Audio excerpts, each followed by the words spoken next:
생명에 위협적인 폐의 질환이라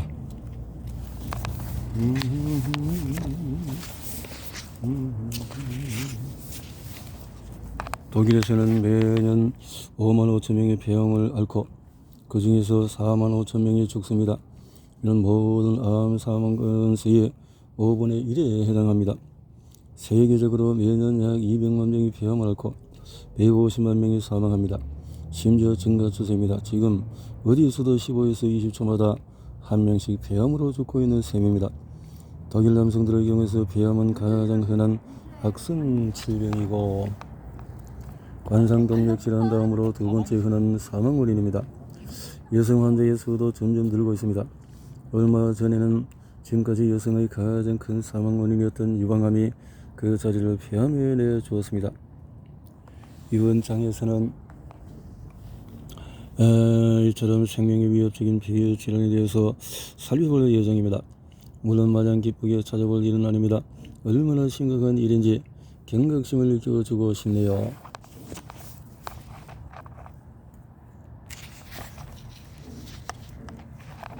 폐암은 적이 진단이 관건이다. 1878년 드레스덴 대학 병리학과의 암 환자 사례 중에서 폐암은 겨우 1%였습니다. 대부분 위암, 유방암, 대장암이 병원의 일가를 차지했죠. 하지만 25년이 채 지나지 않아서 모든 대학병원의 부검 통계에서 폐암 숫자가 10% 넘게 증가했습니다. 이후에도 폐암은 몇 년 동안에 계속해서 폭발적으로 증가했습니다. 이것을 어떻게 설명할 수 있을까요? 20세기 중반까지만 해도 의료인 중에서 절반이 넘는 사람들이 골초했습니다. 그러다가 이 관대한 태도가 극단적으로 바뀌는 계기가 있었는데 바로 10년 9월 30일 동맥 리처드 돌과 브래드 포드 힐이 영국 의학 저널에 발표한 흡연과 폐암의 상관관계 연구입니다. 조사해 보니까 런던의 남성 폐암 입원 환자 649명 중에서 단 2명만이 비흡연자였던 것입니다. 이 통계학자들은 폐암 위험성이 흡연 기간과 강도에 따라서 늘어난다는 것을 확실하게 증명했습니다. 적어도 매일 담배 한 갑씩 피우는 45세 그룹에서 폐암의 위험도는 비흡연자보다도 50배 더 높았습니다.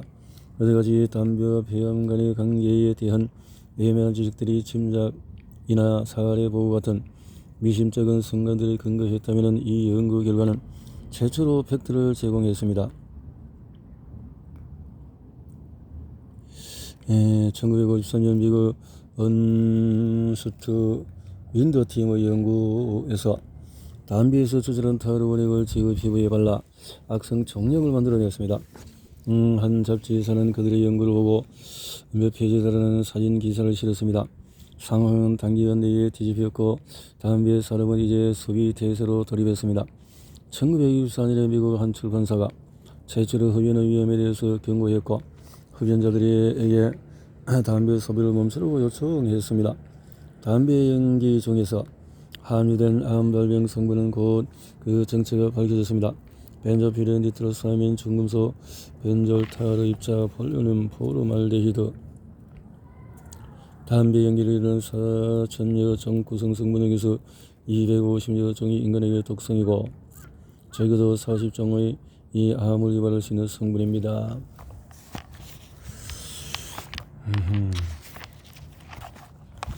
현재 암묵적으로 모든 폐암의 90%는 흡연 때문이라고 여겨집니다.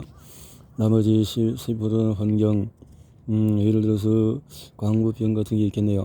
방사선 우림남이 붕괴 과정을 겪으면서 비흡연자의 폐암의 약 15%가 미세먼지와 내부미저 디젤 배기가스가 원인이고 또 간접 위전이 원인입니다. 다른 암 종류들 같이 폐암의 빈도는 고령에서 높아지는데 대부분의 환자들은 70세 전후입니다. 하지만 남자 여자의 연령분포를 보면 눈에 띄는 게 있습니다. 남자들은 폐암 진단 시 5명 중에서 1명이 60세 미만인데 비해 여자들의 경우는 3명 중에 1명이라는 점입니다.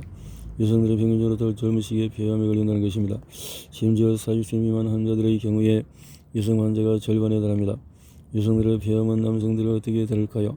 여성들이 더 민감하거나 암이 더 공격적으로 자라는 것일까요?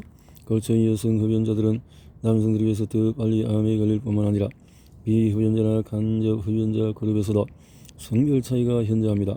여기서는 환자 중에서 80%가 여성입니다. 심지어 특별히 여성 폐암 타입이 있는 듯 합니다. 여성들에게서는 흡연 태도와 상관없이 서남이 폐암의 가장 흔한 타입입니다. 남자들의 경우에서 편평세포암이 지배적입니다. 서남은 미세한 기관들의 선세포에서 즉 폐의 깊은 곳 말초 구간에서 자랍니다. 거의 아무 증상을 일으키지 않아서 후계나 발견되곤 하는데 대부분은 뇌나 뼈에 암이 전이되어서 증상이 나타나면 그제서야 발견됩니다. 그러면 진료하기 너무 늦은 거죠. 왜 하필 이런 암 타입이 여성에게 지배적으로 나타나는지 백일은 이 풀리지 않는 수수께끼를 남기고 있습니다. 오늘 몇 가지를 알게 되기는 했지만 여전히 모든 것이 다 풀린 것은 아닙니다. 여성 폐암의 특수성은 어떻게 설명이 될까요? 여성은 담배 연기 속에서 암발병 성분에 대해서 더 민감한 듯 보입니다. 크기가 작은 여성의 폐는 기관지 점막이 있어서 암발병 성분에 더 높은 밀도를 의미합니다.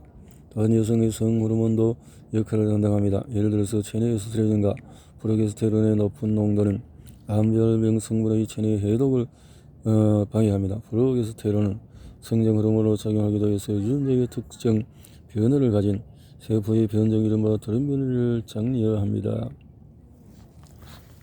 돌연변이를 장려합니다.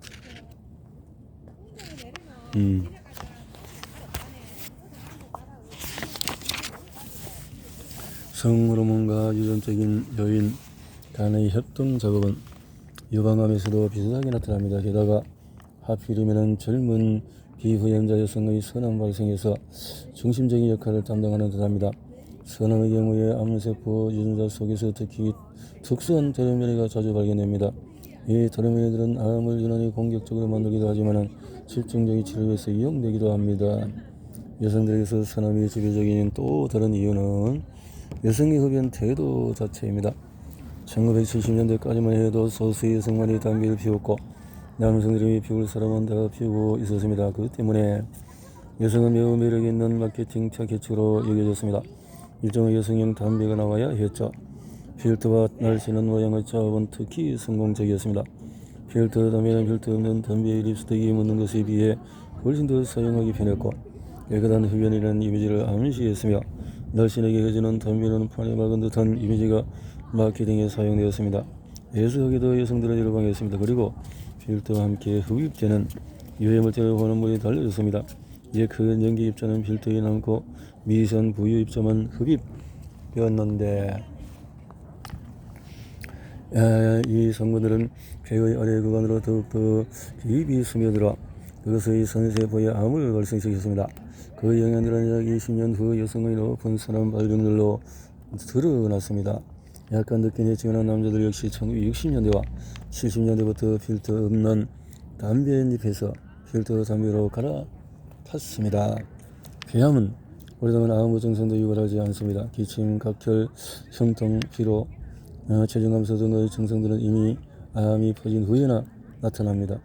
이는 의사나 당사자들에게 큰 문제가 아닐 수 없는데 폐암은 조기에 발견해야만 치료가 가능하기 때문에 조기 생존율은 70% 이렇게 의학적으로 말하고 있군요.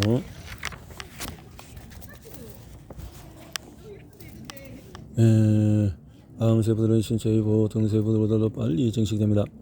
암세포들은 에너지와 자원이 필요합니다. 암치료는 수십 년간 관찰의 토대 위에 자리 잡았습니다. 이때 건강한 신체 세포들 역시 중독된다는 것을 의도적으로 감수합니다. 탈모, 구역질, 구토, 설사, 빈혈, 신경장애 정말 쉽지 않은 과정입니다. 이 여부들이 높은 성공률을 보장하기만 한다면 환자나 의사 모두 이 부작용을 받아들일 수 있습니다. 하지만 암을 없애는 것이 아니라 암 증식을 그저 좀 늦추기만 하는 상황이라면 기대 치료 성공의 전망치보다 부작용으로 인해 삶의 질이 떨어지는 것이 더 나쁠지도 모릅니다. 이런 점에서 이른바 완화적인 암치료법이라는 분야가 최근에 몇 년 사이에 발전했습니다. 완화적인 것. 하지만 그런 오류적 등부 특징에서 몇 개는 언제나 암세포 안에 들어 있습니다. 그러려면 그 기능을 막는 국소적이고 집중적인 의약품이 개발될 수가 있습니다. 되어야 하고,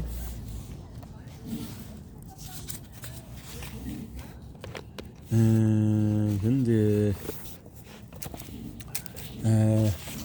적용에 관한 국소 질병의 요소하기도 환자 중에 극소수에만 적합합니다. 약국에서 10% 그런 지문을 가지고 있습니다. 암 환자들 오히려 그들의 고유한 지문에 따라서 치료를 받는 것은 이제 시간 문제입니다. 지문에 따라서 DNA의 지문이 있는가 보죠. 자, 이제 이름이 뭐라고 했죠? 삶은 언제나 정의롭지 않습니다. 어떤 일은 가장 큰 소리 지르는 사람이 주목을 받기도 하는데요. 바로 이 점에서 만성 폐쇄성 질환 COPD는 문제가 많습니다. 만성 폐쇄성 폐질환은 냄비처럼 확 끓였다가 금방 식는 병이 아닙니다. 부정적인 의미에서 이 병에 대한 숫자는 엄청난 인상을 줍니다. 이는 독일만 해도 현재 700만 명이고 전 세계적으로 가장 흔한 사망 원인 중에서 4위, 게다가 증가 추세입니다. 사망자 수는 독일에서 2만 5천 명, 세계적으로 300만 명이 넘습니다. 1965에서 98년 사이에서 만성 폐쇄성 폐질환은 미국의 사망률은 160%나 늘었습니다. 똑같은 시기에도 심장마비와 뇌졸중으로 인한 사망 건수는 50% 줄었고요.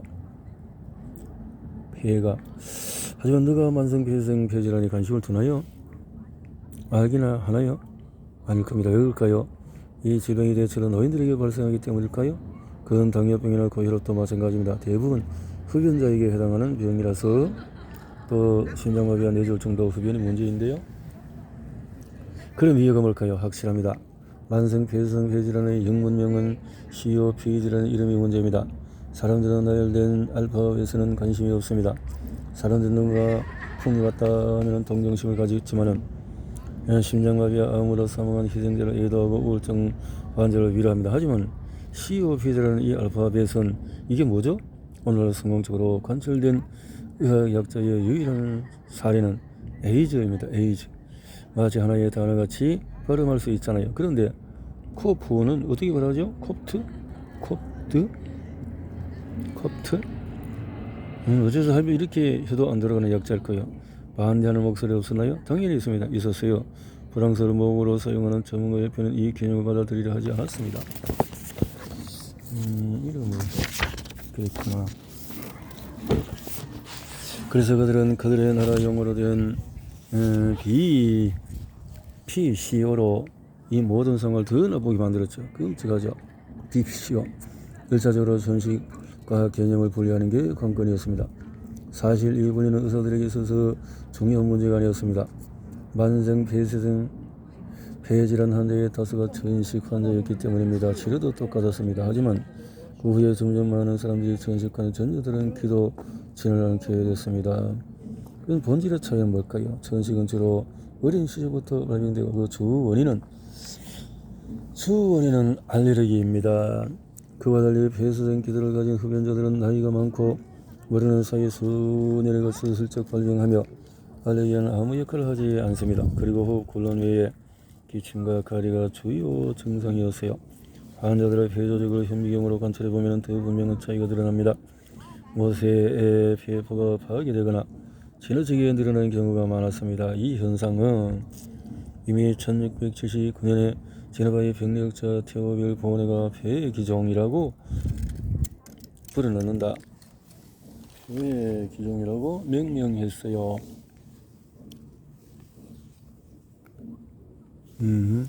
청진기의 발명자 프랑스 의사 르네 라이네크는 19세기 초반 기관지와 폐기종 간의 연관성을 인지했습니다. 하지만 이 질병이 그저 전식의 특별 형태라고 여겼습니다.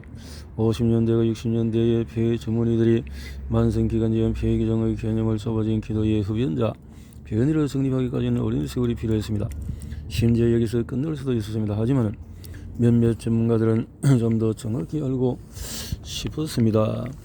기존과 만성기관지염을 다 어우르는 성의 개념이 필요했습니다. 그게 바로 만성 폐쇄성 폐질환이었습니다. 알 수 없는 원인으로 인해서 이 개념이 전문용어로 관철된 셈이죠.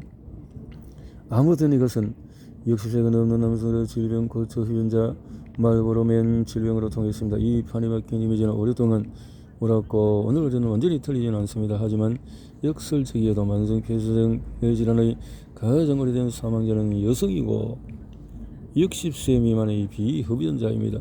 물론 독일의 만성 폐질환의 환자 10명 중에 9명은 흡연자였고 몇 년 전만 해도 환자 중에서 3분의 2는 만성이긴 했습니다. 그렇다면 다른 국가는 어떨까요? 여성에게 주로 발병하는 나라도 있습니다. 또한 보호받지 못한 아이들과 노인들의 유해물질로 폐 손상을 입고 기도 감염으로 죽습니다. 성인들에게는 만성기관지염이 발생하고 나중에는 만성 폐쇄성 폐질환이 됩니다. 만성질환의 결과는 수년이 지나서 감지가 되지만 대부분 극단적인 결과를 낳습니다. 가령 중국 남성의 3분의 2가 담배를 피웁니다. 세계적으로 두 번째 임금은 인도도 역시 흡연의 3분의 1이고 무려 1억 2천만 명 이렇게 해서 폭풍으로 몰아칠 것이다. 걸리면 무슨 일인데 일어나나요? 이 천식보다 위험할까요? 기침과 가래가 나오는데 호흡으로 들이마신 공기물질에 의해서 면역 반응이죠. 그래서 분비선이 늘어서 기침, 가래, 건강한 폐포와 만성 폐쇄성 질환에서 완전 병든 폐포가 쪼그라들었네요. 그럼 이제 환자는 만성기관지염에 걸립니다. 유해 성분의 작용에 있어서 흉터, 기관지 안에는 상피 아래 겹겹이 저장되는 것을 의미하고 호흡곤란, 천식의 결정적인 차이는 좀 다른 데 있습니다. 천식은 공기를 분무하는 기도에서 제한적으로 남지만 만성 폐쇄성 폐질환은 폐포까지 공기에서 폐포의 미세한 포도 모양의 구조를 파괴합니다. 폐쇄성은 기관지를 통해서 공기 흐름을 막고 교환에 장애를 준다. 만성 폐쇄성은 치료 방법에 의해서 가기도 고정이 난 것이 그대로 지속이 됩니다. 이 흡입하는 것이 천식. 그래도 흡입기 치료는 대부분 환자에게서 긍정적인 효과를 가져다주고 저희를 개선합니다. 흡입기. 이번 한정에서 5에서 10분은 그런 발작을 견디고 세상을 떠납니다. 발작이 일어나는군요. 조용히 죽어가는 너무나 조용히 죽어가는 폐. 호흡을 강제로 연장할 수 있다면 그 사람은 죽은 것일까요? 보통 내가 반복 불가능하게 죽었다면 인간은 죽었다고 봅니다. 내가 혈액 속에서 이산화탄소 값이 증가해도 불구하고 반응하지 않는다면 내가 내 죽음을 의미하는 것입니다. 죽음을 기계적으로 사망간 중에서 다수의 경우에서 순환 기능과 호흡의 번복, 불가능한 중단을 사망의 표시로 여깁니다. 산소의 부족으로, 결핍으로 폐의 종말을 가져오게 된다. 우리의 생명 조직에는 다음의 슬로건이 유효합니다. 모두가 함께 망한다. 그래서 사고, 출혈, 뇌졸중, 또 역시 폐동반 사망의 흔한 원인이 되어집니다. 폐동반 사망. 폐질환 환자의 경우는 다른 양상을 봅니다. 여기서는 폐 자체가 피할 수 없는 문명의 유발자입니다. 폐수정, 변형, 호흡 근육의 산소 결핍, 결국 심박, 정지, 뇌사를 부릅니다. 이렇게 과정이 되어진다는 거네요. 같이 심장과 같이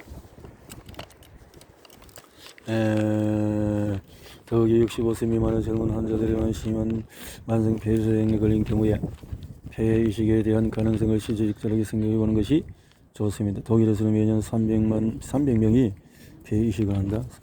대부분은 폐섬유증, 폐쇄성 질환, 난고성 섬유증, 쇠장기를 이식받습니다.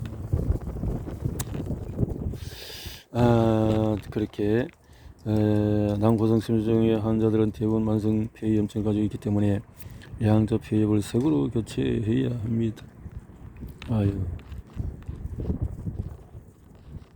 폐이식을 받은 환자들에게는 감염과 방어 반응이 신장이나 심장 같은 다른 장기를 이식받았을 때에 비해서 더 많습니다. 환자 중에서 절반이 넘는 사람이 폐이식 후 5년 정도 생길합니다. 뭐 교체할 필요가 없네. 폐이식을 받고 5년 내면 하지만 심한 폐질환 환자의 죽음이라는 주제로 대화하는 것보다 훨씬 더 어려운데 생전이 너무 짧네요. 폐질환 환자들은 이 환자들이 정말 얼마나 심하게 아픈 것인지 과소평가된 경우가 많습니다. 20%도 안 되는 폐 기능을 가졌던 환자들을 많이 봐왔지만 수술을 해서 진료받으러 갔거든요. 너무 힘드니까요. 스스로 받으러. 거의 모든 암 환자들은 의사에게 생존기에 대해서 솔직한 대답을 듣고 싶어 합니다. 얼마나 남았나요? 암 환자와 마찬가지로 작은 심한 만성 폐쇄성 질환에 대해서 언젠가는 한계에 부딪힙니다. 언젠가는 한계. 그들은 이미 두려움, 불만, 통증, 호흡곤란을 가지고 있습니다. 무엇을 어떻게 해야 하죠? 참 고통스러운 질병이군요. 폐의 죽음은 만성 질병들과 마찬가지로 긴 시간 후에 진행이 됩니다. 마지막 죽음의 본격적인 단계에서 당사자들은 깨어나지 않거나 거의 깨우기가 힘듭니다. 혈압이 내려가고 호흡은 불규칙하고 무호흡으로 중단되는 경우가 많습니다. 죽어가는 자가 마지막으로 유지하는 감각은 청각이라고 합니다. 그래서 눈에 보일 만한 반응을 보이지 않더라도 가족들과 이야기를 나누고 그래서 최후의 숨결까지도 그렇게 톡닥여주라 이 말이네요. 참 인생이라는 게 뭐냐? 호흡이라도 늙지 않으려면 호흡이라도 늙지 않으려면 이제 마지막 장으로 폐는 부러지거나 찢어지지 않습니다. 대부분은 우리 은둔형 동반자일 뿐. 담배 피우지 마세요. 약간의 오염도 감수하지 마세요. 여러분 폐를 소중히 다뤄보세요. 자, 살림욕도 하고 규칙적인 사우나도 하고 단단한 수중에 수능기 부담이 덜면서 좋은 대안이 될 수가 있습니다. 아무리 건강 폐라도 모든 위협을 쉽게 물리칠 수는 없습니다. 자, 폐에 좋은 식품들은 뭐가 있나요? 아무래도 어묵이질, 미량원소, 아미노산, 필수 지방산, 폴리페놀들이 필요합니다. 비타민 A, C를 너무 적게 섭취하는 사람이 많은데 안 된다는 거죠. 비타민 E, 비타민 D, 글루타티온 도움이 된다. 우리 근육은 50세부터 점점 쇠퇴하기 때문에 이렇게 다양한 영양소, 뿌리, 강황, 생강, 마늘, 당근, 양파, 뿌리, 생강, 마늘, 당근, 양파, 딸기, 귤, 레몬, 바나나, 또 입체에서는 케일, 시금치, 콩가루, 허브, 지방 등등을 다양하게 염증을 줄이는 운동법은 뭐가 있을까요? 풀코스 마라톤 소리를 하라는 것은 아니고 어쨌든 운동은 하루에 1시간만 해도 염증을 줄이고 큰 도움을 가르칩니다. 힘 빼고 호흡하세요. 힘을 빼고 호흡을 해보세요. 마지막으로 크게 숨을 내쉬세요. 그리고 했네요. 호흡에 대해서 책을 잘 쓰셨습니다.